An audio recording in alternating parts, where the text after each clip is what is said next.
தமிழ் சொந்தங்கள் அனைவருக்கும் சென்னை வாஸ்து ஜெகநாதனின் நெஞ்சார்ந்த வணக்கங்கள்.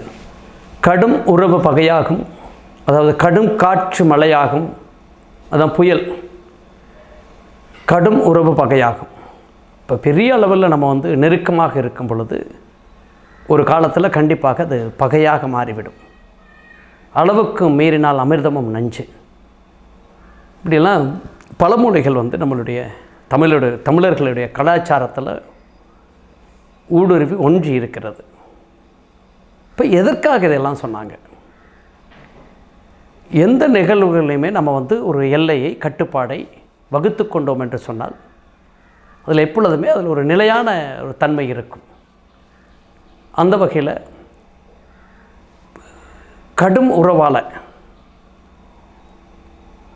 ஒரு பெரிய அன்பால், அது கூட தவறு என்று தான் சொல்வேன். ஒரு அதிக அன்பு ஒரு மனிதர்களோடு உயிர்களோடு வைக்கும்போது அந்த இழப்புக்களை எதிர்மறையாக சொல்கிறதா நினைக்க வேண்டாம். அந்த இழப்புக்களில் நம்ம தாங்கிக் கொள்ள முடியாத ஒரு சூழ்நிலைக்கு மனிதர்கள் நம்ம தள்ளப்படுவோம். இப்போ எதை பற்று அளவாக வைக்கணும், இதுலேயும் பற்று. இதே தான் புத்தரும் நம்முடைய மகான்களும் யோகிகளும் சித்தர்களும் பற்றுக்களை விட வேண்டும், பற்றோடு வாழ வேண்டாம் என்று சொன்னார்கள். எதையும் டேக் இட் ஈஸி பாலிசியாக நம்ம வாழ்ந்துட்டு போயிட்டோன்னு சொன்னால் ஒரு வாழ்க்கை இனிமையாக இருக்கும்னு சொன்னாங்க. உறவுகளில் திருமணம், திரும்ப திரும்ப அதே உறவுகளில் திருமணம், இதுக்கு கடும் உறவாக இருக்கிறதுனால தான் இந்த நிகழ்வு நடக்கிறது என்று சொல்வேன். மிகப்பெரிய உறவுகளோடு ஒன்றி வாழ்கிற இடங்களில் தான் அந்த உறவுகளில் திருமணம் நடக்கிறது.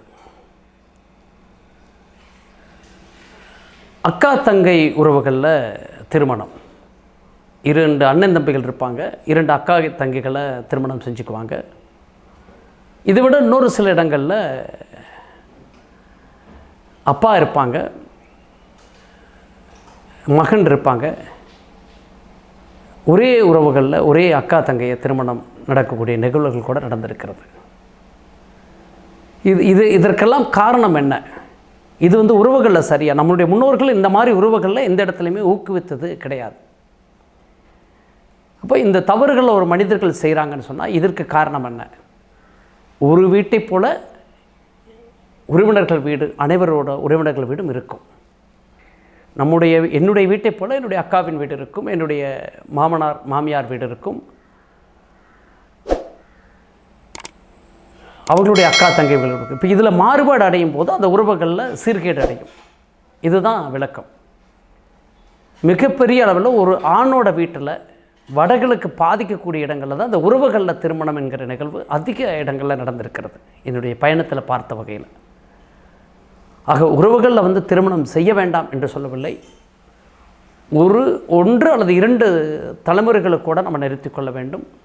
3வது தலைமுறை வேறு ஒரு புதிய இடத்திலிருந்து நம்ம திருமணத்தை செய்ய வேண்டும்ங்கிறது தான் விதி, மருத்துவ ரீதியாக. இப்போ அதை மாற்றி செய்கிறாங்கன்னு சொன்னால் அடுத்த தலைமுறை 3வது தலைமுறைக்கு ஒரு ஊனமாக பிறக்கக்கூடிய சூழ்நிலை, அறிவில் மந்தமாக பிறக்கக்கூடிய சூழ்நிலை, அவர்களுடைய வெற்றி பாதிக்கக்கூடிய சூழ்நிலை ஏற்பட்டுவிடும். இந்த தவறுக்கு இப்போது வாஸ்து ரீதியாக நாங்கள் சொல்லக்கூடிய விளக்கம், யாருக்கு மூளை பாதிப்பு, யாருக்கு தண்டுவடம் சார்ந்த பாதிப்பு, யாருக்கு அறிவுள்ள ஆளுமை திறன் கம்மி குறைவாக இருக்கிறது நம்ம யோசித்து பார்க்கும்போது வடகிழக்கு சார்ந்த தவறு இருக்கக்கூடிய இல்லங்களிலும் இப்போ அந்த வடகிழக்கு தவறுகள் உறவுகளில் திருமணம் என்கிற ஒரு நிகழ்வையும் கொடுத்து விடுகிறது என்கிறது விஷயமாக நம்ம பார்க்கப்படுகிறது.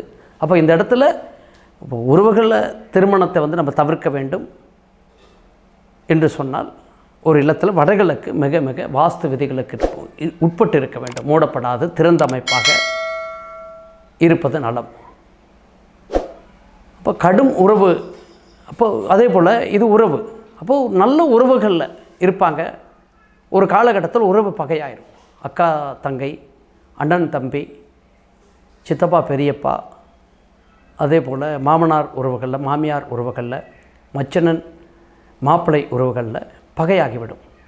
இப்போ இந்த பகைக்கு காரணம் முழுக்க வடகிழக்கு வடமேற்கு சார்ந்த தவறுகளை.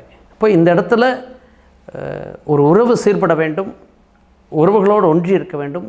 உறவுகளை பெரிய அளவில் பழக்கம் இல்லாமலும், பெரிய அளவில் உறவுகளோடு இல்லாமல், அதாவது பெரிய அளவில் உறவுகளோடு இல்லாமலும், பெரிய அளவில் இல்லாமலும் அதாவது ஒரு நார்மலான உறவோடு இருக்க வேண்டும். உறவு இல்லாமலும் இருக்கக்கூடாது, மிகப்பெரிய உறவாகவும் இருக்கக்கூடாது.